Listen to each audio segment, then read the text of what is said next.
Jenius Medis. Sebelum lanjut, bagi yang belum subscribe Cafe Novel, silahkan subscribe dan aktifkan lonceng notifikasi supaya tidak ketinggalan update terbaru dari kami. Jangan lupa juga tinggalkan like, komen dan share video ke medsos yang sahabat punya. Oke lanjut. Bab tahun 1137 sampai tahun 1140. Itu dia. Dengan semacam pamer di wajahnya, pria itu berkata dengan puas, kota Chuanzong masih sama, monoton dan membosankan. Membosankan untuk berjalan-jalan setiap hari. Tanpamu, itu bahkan lebih membosankan. Ekspresi Ye Ziyun tidak tergerak, nada acuh tak acuh. Liu Dasao bercanda, saya juga seorang gadis pekerja yang menjual obat-obatan, tidak layak disebut. Jericho Li di satu sisi tiba-tiba ingin tertawa. Dia tahu bahwa orang yang bermarga Liu itu berarti bagi Ye Ziyun. Dia berusaha keras untuk menyenangkan Ye Ziyun, tapi kamu Ziyun jelas tidak menyukainya. Di hadapan kebaikannya, dia berpura-pura tidak mendengarnya atau mengabaikannya. Ini benar-benar Dewi tanpa ampun, Siang Wang tidak punya niat. Kasihan. Ziyun, kamu tidak berbicara seperti kata-kata. Liu Daseo menggelengkan kepalanya, siapa yang tidak tahu di kalangan atas kota Chuanzong, Ziyun, kamu adalah wanita yang berbakat. Jika kamu ingin menjadi gadis pekerja yang menjual bahan obat, semua wanita di dunia akan malu. Titik petik 2. Haha, itu semua dibanggakan oleh orang lain. Aku tidak peduli tentang itu, kata Ye Ziyun, tanpa ekspresi di wajahnya dan sedikit kerutan di alisnya. Kemudian dia melihat Jericho Li di sampingnya dan mendekat. Gerakan intim ini terlihat di mata Liu Dasao, dan langsung membuat dagunya hampir lepas. Segera rasa cemburu yang kuat muncul dalam hatinya. Meskipun Ye Ziyun hanyalah direktur Aula Lingyao, sepertinya itu tidak menjadi masalah. Faktanya, kalangan atas di kota Chuanzong mengetahui bahwa dia memiliki latar belakang yang besar dan terlibat dalam keluarga yang kuat. Keluarga itu jauh lebih kuat dari keempat keluarga di permukaan. Jadi meski dia perempuan, tidak ada yang berani meremehkannya. Liu Dasao adalah salah satu orang dalam. Karena itu, ketika dia melihat wanita gunung es yang langka, dia begitu dekat dengan pria yang terlihat sama sekali tidak penting, yang membuatnya sangat takut. Siapa anak ini? Liu Dasao sedikit mengernyit dan langsung bertanya, Ziyun, aku tidak tahu siapa yang ada di sebelahmu. Maukah kamu memperkenalkanku? Oh, ini temanku. Nama belakangnya adalah Jericho Li, kata Ye Ziyun. Dengan senyuman. Pada saat yang sama, dia memperkenalkan kepada Jericho Li, ini adalah Liu Haoping, tuan muda dari keluarga Liu. Mata Jericho Li sedikit tertuju, keluarga Liu besar atau kecil. Dia ingat bahwa Jiang Xiaolong telah menyebutkan kepadanya 4 keluarga di Siming, pusat Sichuan, Su, Fu, Wu dan Liu. Saya tidak menyangka orang sinis di depan saya masih memiliki asal-usul ini. Jericho Li. Kenapa nama itu terdengar familiar? Liu Haoping memiringkan kepalanya untuk memikirkannya, tetapi setelah memikirkannya lama, dia tidak memikirkan di mana Jericho Li berada. Faktanya, sudah lebih dari setengah tahun sejak kompetisi pengobatan Tiongkok diadakan di kota ajaib. Kebanyakan orang sudah lama melupakan hal ini, apalagi hal-hal besar. Sekalipun terjadi badai di seluruh kota, masih ada orang yang memiliki informasi ketinggalan zaman. Toh, hanya sedikit orang yang pernah melihat video kompetisi tersebut. Kebanyakan orang bahkan mengetahui nama Jericho Li dan bahwa dia adalah seorang dokter pengobatan Tiongkok yang berbakat. Setelah sekian lama, mereka hampir lupa. Apalagi sekarang Jericho Li telah meninggalkan kota Luzhu menuju tempat baru, hanya sedikit orang yang mengenalnya di sini. Sebagian besar Liu Haoping pernah mendengar namanya di internet, tetapi hanya ketika dia dapat mengingat masa lalu yang begitu lama barulah dia memiliki hantu. Lupakan saja, sampai jumpa untuk pertama kalinya. Liu Haoping tidak kusut, tetapi memandang Jericho Li dengan penuh arti dan berkata, senang bertemu denganmu, Li Shao. Dia menggigit kata, Li Shao, dengan keras, yang terdengar sangat ironis. Jericho Li memandangi pakaiannya yang biasa tapi tidak cemerlang. Dia merasa lucu di dalam hatinya. Dia adalah pria lain yang suka menilai orang dari penampilannya. Saya harus mengatakan bahwa barang dangkal semacam ini dapat ditemukan di mana-mana. Jericho Li tidak menganggapnya serius. Wajahnya datar dan dia mengangguk, Liu Haoping hampir gagal. Dia tidak bisa mempercayai telinganya. Apakah orang ini tuli? Dia sangat sinis, tapi pria ini tidak menyadarinya. Dan memberinya, Maksudnya itu apa? Tidak bisakah orang ini mendengarnya, atau berpura-pura? Ada apa denganmu? Jericho Li memandangnya dengan bercanda. Tidak, Tidak apa-apa, Liu Haoping melambaikan tangannya, wajahnya sehitam dasar panci. Dia sudah lama berada di kota Chuanzong, tapi dia belum pernah bertemu pria yang tidak bermain sesuai rutinitasnya. Ye Ziyun melihat Liu Haoping sedang makan dengan penampilan layu, tiba-tiba tampak tersenyum. Dia telah lama terjerat oleh Liu Haoping, dan dia sangat kesal. Sekarang lihat kata-kata Jericho Lee yang membuat orang tidak bisa berkata-kata, lebih baik tidak menyebutkannya. Dia menemukan bahwa mulut Jericho Lee juga sangat galak, kata-kata sederhana bisa membuat orang marah. Secara khusus, ketidakpedulian terhadap tindakan lain membuatnya kagum dan terpesona. Tuan Liu, kami tidak akan menghiburmu lagi. Tolong bantu dirimu sendiri. Li Shao, ayo pergi. Ye Ziyun menarik Jericho Lee, bersiap untuk pergi. Wajah Liu Haoping berubah menjadi hijau karena marah.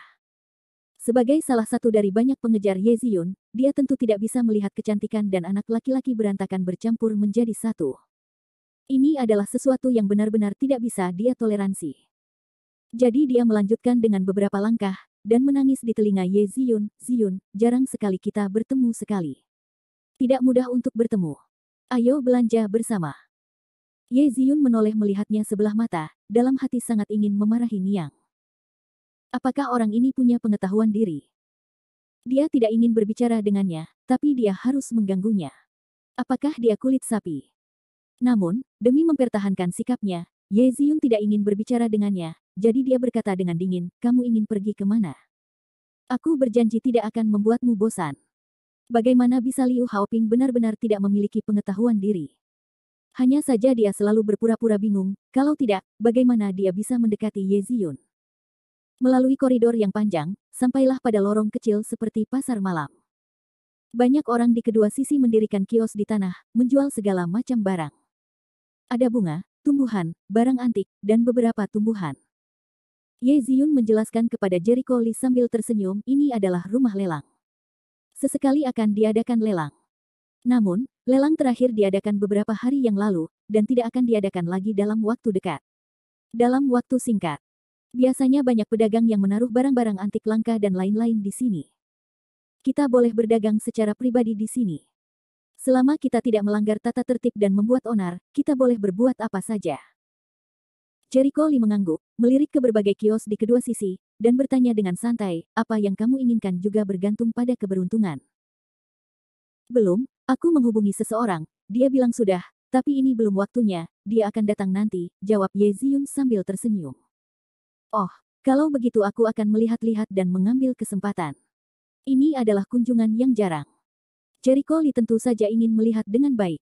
Mungkin warung ini bisa menemukan bayi yang baik. Bab 1138. Jericho Lee datang ke beberapa kios obat, mencari obat mujarab. Secara umum, sangat mudah untuk membedakan bahan obat yang berumur ratusan atau ribuan tahun, dan sangat kecil kemungkinannya untuk mengetahui kebocorannya. Namun, mereka yang bisa mendirikan warung di sini tidak akan menaruh barang-barang biasa yang menipu Anda di sini. Mereka yang bisa mendirikan kios setidaknya memiliki beberapa harta karun yang menarik. Ginseng liar. Jericho Lee menemukan ginseng liar di sebuah warung. Setelah mengamatinya, dia sedikit mengernyit. Sayangnya, tahun ini sedikit lebih buruk. Hanya 50 tahun. Ginseng sampai 100 tahun, 1000 tahun sebagai batasnya. Setelah 100 tahun, itu akan menjadi bahan obat yang berharga. Setelah 1000 tahun, itu akan menjadi obat ajaib. Dalam 50 tahun, akan jauh lebih buruk, apakah itu kekuatan obat atau aura langit dan bumi yang terkandung di dalamnya. Tapi ginseng liar berusia 50 tahun juga sangat bagus, Jericho Lee tidak menyerah, bos, saya membeli ginseng liar ini. Sangat baik. Pemilik warung adalah seorang lelaki tua. Mendengar hal itu, wajahnya langsung menunjukkan senyuman bahagia. Di samping Ye Ziyun Leng, mulutnya terbuka, Li Shao, ini tidak pantas untuk dibeli. Dia mengira Jericho Lee begitu akrab ketika berbelanja di Aula Lingyao sehingga dia harus sering membeli bahan obat, dan dia harus akrab dengan liku-liku rumah lelang. Alhasil, Jericho Lee seperti seorang pemula. Secara umum, banyak sekali pedagang yang tidak bermoral di balai lelang. Pertama, banyak sekali barang palsu yang disembunyikan di balai lelang. Secara umum, ketika pemilik warung melihat pelanggan ingin membelinya, mereka akan menaikkan harga untuk sementara. Oleh karena itu, cara yang benar adalah jika ingin membeli sesuatu, jangan pernah menunjukkan maksud tersebut. Anda harus tidak menentu dan membiarkan pemilik kios menjadi tidak yakin. Dengan begitu, pemilik warung tidak berani menaikkan harga dengan mudah karena mudah menakuti pelanggan. Jericho Lee balas menatapnya sambil tersenyum dingin, "Tidak apa-apa, aku tahu semua itu. Pernahkah Anda makan daging babi dan melihat babi berlarian?" Tentu saja, dia tahu liku-likunya, tapi dia tidak ingin membuang waktu untuk menawar tinta. Dengan kungfu itu, dia mungkin menghabiskan lebih banyak waktu untuk mencari lebih banyak tumbuhan. Mungkin dia membeli tanaman obat dengan harga tinggi, tapi kalau sampai padanya, dia bisa membuat nilai tanaman obat itu melonjak 10 kali lipat dan 100 kali lipat setiap menitnya. Dia dapat menghitung akun ini lebih dari siapapun.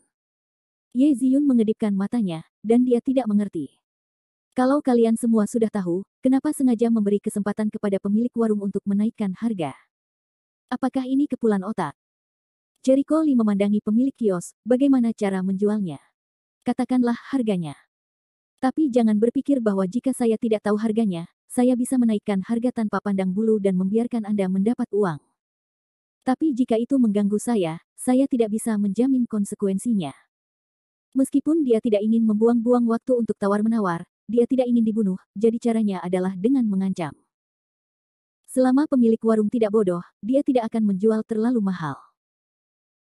Benar saja, begitu ancaman keluar, pemilik kios pada awalnya meremehkan, berpikir apa yang bisa dilakukan anak laki-laki berbulu padanya. Begitu dia mengalihkan pandangannya, dia berencana menjual harganya 3 atau 4 kali lipat. Tapi begitu dia mendongak, dia melihat mata Jericho Lee yang tersenyum. Entah kenapa, dia tiba-tiba merasa kedinginan, seolah-olah dia diselimuti oleh roh pembunuh yang kuat. Dia menggigil, dan pemikiran hati-hatinya yang melayang-layang menghilang dengan segera. Gulu. Pemilik warung menelan ludahnya, dan ombak melonjak di dalam hatinya. Sungguh pemandangan yang mengerikan. Bagaimana anak laki-laki ini bisa memiliki mata dan nafas yang begitu buruk? Sesaat pemilik warung mengira dia salah, tapi ternyata orang yang sama. Dia menemukan bahwa mulut Jericho Lee dipenuhi dengan cibiran, dan hatinya berantakan. Dia dengan cepat berkata, itu 10.000 yuan. Umumnya, harga ginseng liar di pasaran hanya beberapa ratus yuan, dan sebagian besar tahunnya adalah 10 atau 20 tahun. Faktanya, harga ginseng liar berumur 50 tahun yang dijual seharga 10.000 yuan cukup tinggi, namun masih dalam kisaran yang wajar. Baiklah, 10.000, kan? Jericho Lee berpikir, pada akhirnya orang ini tidak berani meminta harga setinggi langit, keinginan untuk bertahan hidup masih sangat kuat. Dia baru saja hendak mengeluarkan kartu untuk membayar, Ye Ziyun segera mengambil langkah terlebih dahulu untuk membagikan kartu, aku akan membayarnya. Tidak. Jericho Lee selanjutnya, obat ini yang aku beli, bukan kamu yang beli. Tidak ada, hanya 10.000 yuan, Ye Ziyun tersenyum. Baiklah, periksa. Jericho Lee tidak munafik. Tirai ini jatuh ke mata Liu Haoping, yang mengikutinya. Dia mengira Jericho Lee dirawat oleh Ye Ziyun, dan dia bahkan lebih cemburu. Sialan. Anak laki-laki ini pemakan lembut, aku Pooh. Liu Haoping sangat marah, jadi dia mendatangi Jericho Lee dan berkata dengan nada menghina, oh, Li Shao, setelah berkeliaran hampir sepanjang hari, aku membeli ginseng. Dan biarkan Ziyun membayar. Itu terlalu berlebihan untuk dikatakan, bukan? Jika itu benar-benar merepotkan, kamu bisa memberitahuku. Jericho Lee berkedip. Apa yang sedang dimainkan orang ini? Untuk pria yang suka ikut bersenang-senang ini, Jericho Lee hanya merasa lucu dan tidak menganggapnya serius sama sekali. Dia dengan ringan berkata, terima kasih banyak, Liu Dashao. Haha, aku masih punya sedikit uang. Lagi pula, keluargaku punya banyak uang. Liu Haoping sepertinya menemukan kesempatan untuk menginjak Jericho Lee, jadi dia memanfaatkan situasi ini dan berkata, tapi menurutku tempat seperti ini hanya bisa dikunjungi oleh orang-orang berstatus tinggi. Li Shao, apakah kamu benar?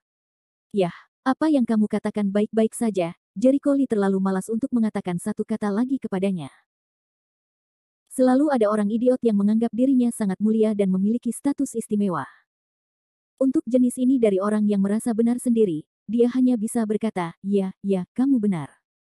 Buang-buang air liur berdebat dengan orang seperti itu. Cara yang benar adalah dengan menyetujui semua pendapat orang seperti itu, lalu mengolahnya menjadi besar. Bodoh. Liu Haoping melihat bahwa dia tidak mengatakan apa-apa. Dia pikir dia telah menang, dan wajahnya menjadi lebih gembira. Ye Ziyun di satu sisi melihat matanya, berpikir Jericho Lee sikap ini terlalu bagus. Bukankah begitu marah? Kalau saja karena dia, aku pasti sudah menamparnya. Pada saat ini, tak jauh dari situ tiba-tiba terdengar keributan, langsung menarik perhatian semua orang. Kenapa sibuk sekali di sana? Liu Haoping terkejut. Mata Ye Ziyun tajam, dia melihat sesuatu secara samar-samar, dan wajahnya terkejut, sepertinya aku melihat seseorang menjual ramuan itu, cium baunya enak. Yah, itu aroma ginseng. Usianya setidaknya harus 5 atau 600 tahun. Jericho Lee begitu akrab dengan aroma ginseng sehingga dia segera berjalan mendekat. Di sebuah warung besar, seorang pria paruh baya sedang membawa tas. Di warung di depannya, ada beberapa bahan obat, sebagian besar adalah umum. Namun, salah satunya sangat menarik. Jericho Lee mendekat dan melihat bahwa itu sebenarnya adalah ginseng dengan umur tertentu. Bentuknya sama dengan ginseng milenium yang dia dapatkan di aula Ling Yao sebelumnya. Itu tumbuh menjadi bentuk manusia, tetapi tidak selengkap dan sejelas ginseng tahun 2000. Perkiraan kasar tahun ini, sekitar 1000 tahun, ginseng milenium asli. Bab 1139. Semoga beruntung. Ginseng milenium lainnya. Mata Jericho Lee penuh kegembiraan. Harta karun ini tidak terlalu banyak. Semakin banyak, semakin baik. Ginseng milenium sudah menjadi sejenis obat ajaib. Dalam arti sempit, itu dapat digunakan untuk memurnikan obat untuk memberikan efek maksimal, dan obat ajaib semacam ini dapat digunakan dalam banyak pil. Bukan hanya Qian Kun Huadan. Ginseng milenium ini memiliki banyak kegunaan di tangannya. Ini benar-benar ginseng. Lihatlah tahun ini. Seharusnya 1000 tahun, bukan? Tutut. Ginseng milenium adalah hal yang sangat langka. Tapi itu pasti sangat mahal. Saya tidak mampu membelinya. Sayang sekali saya hanya meminta Anda bahwa saya tidak dapat membayar secara kredit. Saya di sini hanya untuk berkunjung. Saya tidak berencana membeli apapun. Saya tidak punya uang sama sekali. Kalau tidak, saya yakin saya akan menerimanya. Beberapa orang serakah, yang lain kesal karena mereka tidak membawa cukup uang untuk merindukan bayi yang begitu baik. Ginseng milenium. Ginseng milenium asli pria paruh baya itu berteriak kepada orang banyak. Seorang pria di antara kerumunan itu tidak dapat menahan diri untuk tidak berkata, "Saudaraku, apakah kamu tidak takut menimbulkan masalah jika kamu berteriak seperti ini?" Ya, harta yang sangat berharga, jika Anda membiarkan seseorang melihatnya, saya khawatir itu akan membunuh orang dan mencuri barang, kata orang lain. Hal ini membuat pria paruh baya itu bermata putih, lelucon, menurutmu tempat apa ini? Beraninya kamu membunuh orang dan membuat masalah di sini. Kurasa aku tidak akan mati cukup cepat. Menepuk-nepuk kepala mereka dan berkata, "Oh, saya benar-benar bingung." Mereka lupa bahwa ini adalah tempat yang berada di bawah kendali negara. Siapa yang berani berkeliaran di sini? Ternyata meski rumah lelang ini merupakan rumah lelang bawah tanah, namun juga disetujui oleh pemerintah. Tidak ada keraguan bahwa ini adalah upaya bunuh diri untuk bertindak liar di sini. Pria paruh baya itu berteriak keras. Matanya menyapu kerumunan dan tertuju pada Jericho Lee. Dia berkata sambil tersenyum, "Tuan ini, apakah Anda membeli ginseng milenium?" Lee Jericho Lee diam-diam mendekat, mengamati tahun spesifik ginseng di milenium berikutnya, dan berpikir dalam hatinya, seharusnya antara 1050 dan 1100 tahun, tidak lebih dari 1100 tahun. Dia mengangguk dengan lembut. Yah, itu 1000 ginseng berumur bertahun-tahun. Untung. Pria paruh baya itu menyeringai, tamu itu benar-benar tahu barangnya. Dia terlihat sederhana dan jujur di permukaan, namun sebenarnya dia sangat banyak akal. Dengan mengamati penilaian para tamu, dia dapat menyimpulkan level para tamu. Sekilas dia dapat melihat bahwa orang yang paling penting di antara orang-orang ini adalah pemuda berusia awal 20-an. Bagaimana cara menjualnya? Jericho Lee bertanya pelan. Pria paruh baya itu mengacungkan dua jarinya, "Murah, tidak ada dua harga, 20 juta. Dengan harga tersebut, beberapa tamu yang hadir menghela nafas. Itu terlalu mahal. Mereka tidak mampu membelinya. Namun bagi yang paham bisnis, harga 20 jutaan sebenarnya sangat menguntungkan. Ginseng berumur 2000 tahun yang dijual di Aula Ling Yao sebelumnya dijual sebagai ginseng berumur 1500 tahun. Long Wanyu menawarkan harga 40 jutaan, artinya harga ginseng berumur 1000 tahun sekitar 30 jutaan. Jericho Lee menganggukkan kepalanya dengan ringan. Ginseng milenium, obat terbaik, dijual seharga 20 juta. Ini benar-benar harga yang bagus. Dia hanya ingin mengeluarkan kartunya untuk membayar tagihan. Kemudian dia melihat Liu Haoping di sebelahnya, jadi dia berkata sambil tersenyum bercanda, ngomong-ngomong, Liu Dasao, barusan aku ingat kamu berkata, jika aku kekurangan uang, aku akan meneleponmu, kan? Aku kekurangan uang. Maukah kamu membayarnya? Keringat dingin Liu Haoping turun saat itu, aku. Mata indah Ye Ziyun menoleh, aku ingat Liu Dasao berkata begitu. Liu Dasao tidak boleh lupa. Aku. Liu Haoping berkeringat. Saya bilang kalau dia kekurangan uang, dia bisa meminjamnya dari saya. Oh, itu hanya pinjaman. Jericho Lee merasa lucu. Ye Ziyun memelototinya dengan jijik, terima kasih atas bualanmu barusan. Jika kamu tidak punya uang, kamu tidak akan punya uang. Yang kudengar darimu adalah membantunya membayar. Sepertinya kamu tidak kaya juga. Karena kamu tidak punya uang, jangan mencoba menjadi gemuk di depanku. Apa menurutmu aku tidak akan punya uang? Ketika Liu Haoping melihatnya marah, dia sangat membenci Jericho Lee. Namun, ia tidak berani marah, karena ia sangat memuji Haikou, dan kini ia bisa dikatakan sedang menunggangi seekor harimau. Janji untuk membayar Jericho Lee. Ada terlalu banyak uang. Jika seperti 10.000 yuan sebelumnya, dia dapat membantu membayar tanpa berkedip.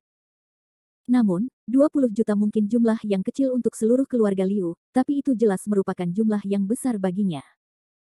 Jika dia benar-benar berani membayar uang ini, dan ayahnya menyelidikinya nanti, dia akan mati. Tetapi jika Anda tidak membantu Jericho Lee membayar, bualan Haikou sebelumnya akan menjadi tamparan di wajah, apa yang harus dilakukan? Apakah Anda mengeluarkan uang untuk mendapatkan senyuman atau berpura-pura menjadi konselor? Wajahnya berubah dan dia tidak berani berbicara dalam waktu lama.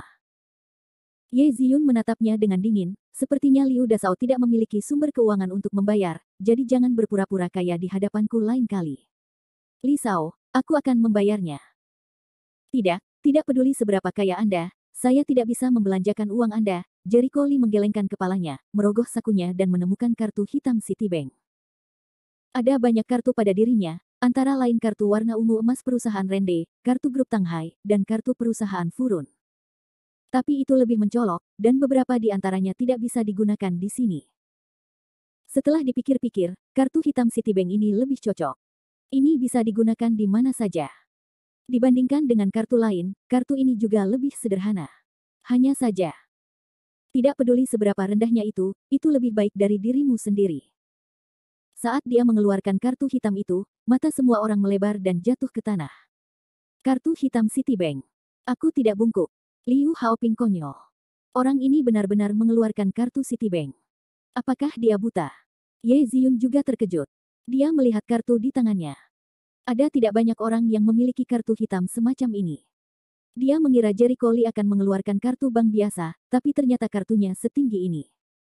Sepertinya seperti yang dia duga, Jericho Lee memiliki latar belakang yang bagus.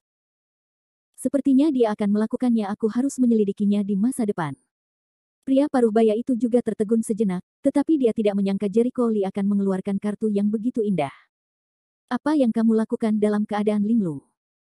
Ambillah. Jericho Lee menyerahkan kartu itu ke depan dan berkata, oh, ngomong-ngomong, apakah kamu punya ramuan berharga serupa? Pria paruh baya itu tertegun dan segera menunjukkan kegembiraannya. Dia mengangguk, tentu saja, tapi apalagi yang kamu inginkan? Beri aku semuanya. Anda sebaiknya memberi saya informasi kontak lainnya. Jika Anda memiliki ramuan semacam ini di masa mendatang, Anda dapat menghubungi saya untuk pertama kalinya. Anda puas dengan paket harga? Jericho Lee mengatakan, jika tebakannya benar, latar belakang pria paruh baya ini tidaklah kecil. Ia berani menjual Panax ginseng sembarangan, yang menunjukkan bahwa ia tidak takut orang lain membunuh dan mencuri. Lelaki tua itu tertawa, lalu meletakkan tas di punggungnya dan mengeluarkan sebuah kotak brokat. Kotak brokat itu terbuat dari kayu mahoni. Anehnya belum dibuka. Ada helaian es di kotak brokat itu. Bab 1140. Apakah itu teratai es milenium? Jantungnya langsung berdebar kencang. Obat utama lain dari pil Qian Kun Zhao Hua adalah es milenium teratai. Ho, dingin sekali sampai jariku sakit. Pria paruh baya itu menggigil, lalu dengan hati-hati membuka kotak brokat, dan semua orang terkejut. Ada teratai salju di dalam kotak brokat. Kabut dingin pada teratai membekukan semua balok kayu kotak brokat dan membentuk lapisan es. Teratai yang sangat indah. Ye Ziyun sangat terkejut, melihat teratai es putih bersih yang jernih, terasa luar biasa. Dia telah melihat banyak ramuan langka. Ini adalah pertama kalinya dia melihat teratai es yang aneh. Bisakah tamu melihat barangnya? Pria paruh baya itu tersenyum pada Jericho Lee. Jericho Lee mengangguk, teratai es milenium hanya tumbuh di pegunungan Tianshan. Tahun dihitung berdasarkan superposisi kelopak bunga, dengan lebih dari satu lingkaran per 100 tahun. Teratai es ini memiliki 11 lapisan. Usianya 1100 tahun. Adik laki-laki benar-benar berpengetahuan luas. Pria paruh baya itu tersenyum. Ketika Liu Haoping melihat Jericho Lee berbicara, dia cemburu dan marah, jadi dia menyela dengan dingin, benda semacam ini mungkin palsu yang diukir dari es. Mengucapkan kata-kata seperti itu pada kesempatan seperti itu merupakan perbuatan besar bagi siapapun yang mendirikan warung untuk berbisnis. Pria paruh baya itu segera menundukkan wajahnya, menatap Liu Haoping dengan dingin, dan berkata dengan sinis, "Saya tidak tahu. Jangan membodohi diri sendiri jika Anda memiliki sedikit pengetahuan. Teratai es milenium saya, juga Anda boleh mempertanyakan benar atau salah. Kalau generasi kedua kaya raya, yang tahu hanya perut wanita. Jangan salahkan saya atas ketidaksopanan saya jika berani bicara omong kosong lagi." Pada saat ini, Jericho Lee jelas merasakan roh pembunuh dari tengah pria paruh baya. Meskipun pria paruh baya mengontrol dengan sangat baik, Jericho Lee jelas merasakan kekuatan yang kuat darinya.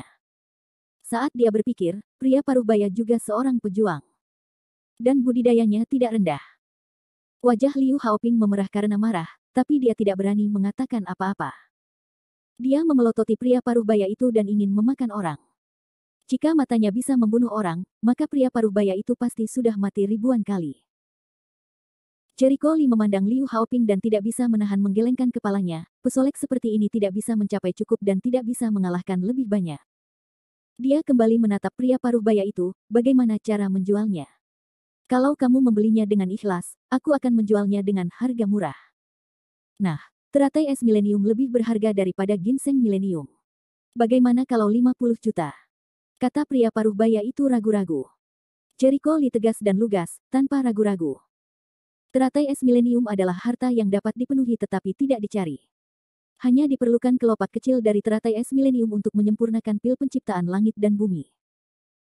Dan sisanya untuk ditabung, jika terjadi hari hujan, dan teratai es milenium yang ajaib, bagaimana melihat menghabiskan puluhan juta untuk membeli harta karun seperti itu, dia menghasilkan banyak uang. Melihat Jericho Lee membeli keduanya ramuannya sangat sederhana, para penonton tidak bisa menahan perasaan bahwa dia benar-benar kaya. Hati Liu Haoping bahkan lebih cemburu. Apa asal-usul orang ini? Bagaimana dia bisa begitu kaya? Awalnya, dia mengira dia adalah anak miskin biasa, tetapi dia tidak menyangka orang lain memiliki lebih banyak uang daripada yang dia kira. Kegembiraan. Begitu pria paruh baya itu melihat Jericho Lee membelinya dengan sangat gembira, dia juga menunjukkan senyum gembira. Dia mengambil kartu hitam dan siap membayar dengan kartu kredit. Tunggu sebentar. Saat itu, suara dingin terdengar dari belakang kerumunan. Kemudian seorang pria paruh baya dengan bekas luka berbentuk bulan sabit di dahi kirinya mendorong kerumunan dan berjalan menuju kios. Dia berkata dengan nada yang sangat sombong, "Saya akan meminum 2 ramuan ini." Mereka semua tercengang dan menoleh untuk melihatnya. Jericho Lee memandang pria itu dan mengerutkan kening.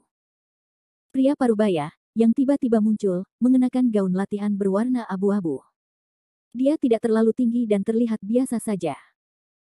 Namun, matanya setajam elang, dan wajahnya yang dingin memancarkan rasa dingin, dan ada semacam fluktuasi aura yang tidak nyata di tubuhnya. Tuan Surga. Jericho Lee segera menilai bahwa pria ini juga seorang guru surgawi.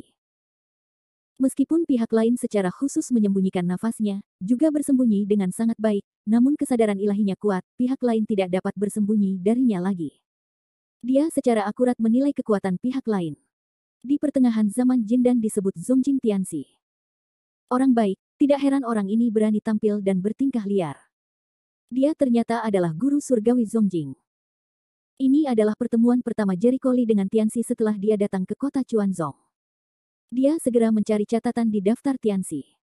Seorang guru surgawi Zongjing harus menempati tempat dalam daftar guru surgawi. Namun untuk sementara, dia tidak ingat siapa masternya.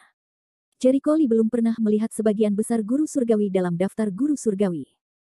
Paling-paling dia hanya tahu nama orang atau nama lain. Pria itu menyapu wajah orang-orang.